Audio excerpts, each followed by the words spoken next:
Creep, creep on in, on in, on in.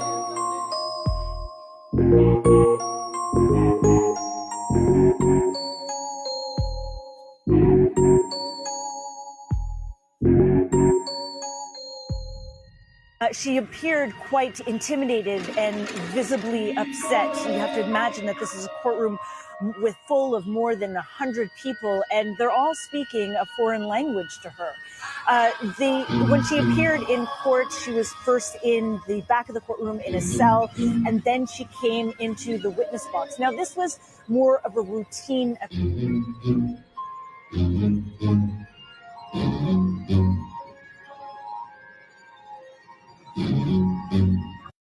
Welcome back to my channel. Don't forget to like, subscribe, and share. This has been in the news recently. I saw it and I had to make a video. Honestly, this feels to me, this is my opinion. That is all. Take it how you want to take it. This is all allegedly. This feels more of an advertisement for this drug than it does as a drug bust. And this lady, she might have been supposedly nervous in court. But her walking out of the courtroom, what you're going to see, she looks cold as ice. Either she doesn't care or she knows she's going to shut up because she would disappear if she doesn't shut up and just take the charges. But this seems more like a sales pitch or like an advertisement ploy than it does a drug bust to me, in my opinion. And just recently in the news, there was a news station using red and blue flashing lights when they were doing a report on a paragliding accident. They had a small setup. Someone recorded them. You can see it online. You can probably find it easily. And they had the red and blue flashing lights flashing on the reporter and the people they were interviewing because all the other lights were all off to give it a more dramatic effect.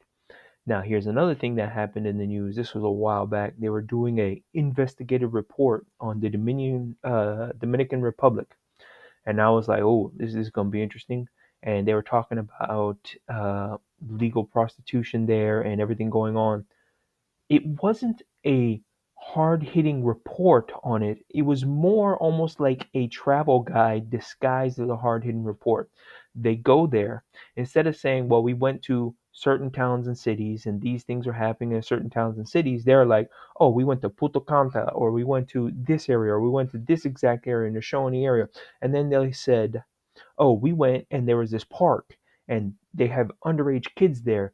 And this is without, I'm not going to say the news station or anything else. It's my opinion.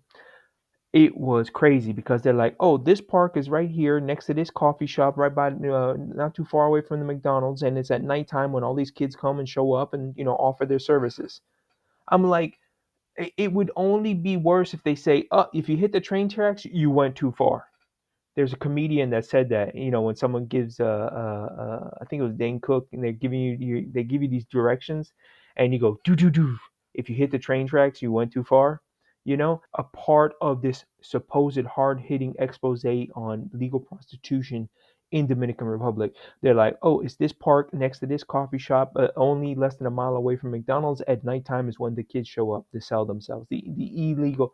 And then it was like, "Oh, daytime, let's go to the beach and see if we can pick up women." And they went and got numbers. Now, did they get any acts perform them? I don't know.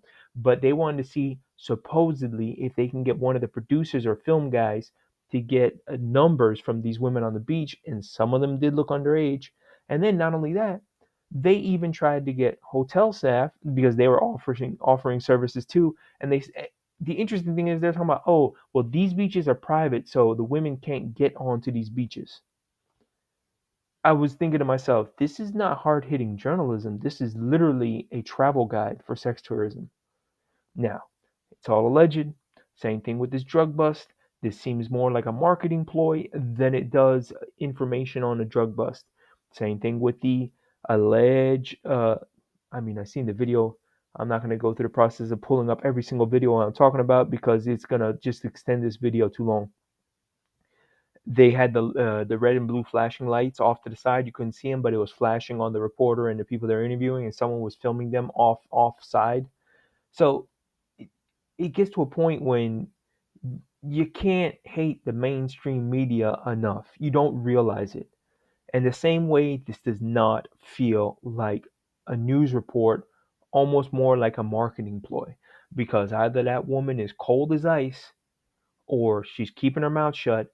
But the way this is being portrayed anywhere I've seen, and you can check the articles out, it's almost detailed to the point of, oh, it's this new drug, or technically it's not new, but it's like, I guess they're trying to almost sell it like a new drug. It's got bones in it. it like I said, alleged, take it with a grain of salt. You make your own opinion. You'll make your own decisions. Look up those news stories about sex in Dominican Republic.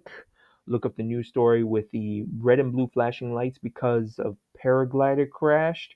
And there was even a news story where a weather reporter was kneeling down in a deep puddle just to make it look like he was wading through water. Like I said, you choose what you want to choose to believe, hear, and see. Go make up your own opinion. Go do your own research and check these things out. This seems more like a marketing ploy than it does a news story. I'll see you on the next one.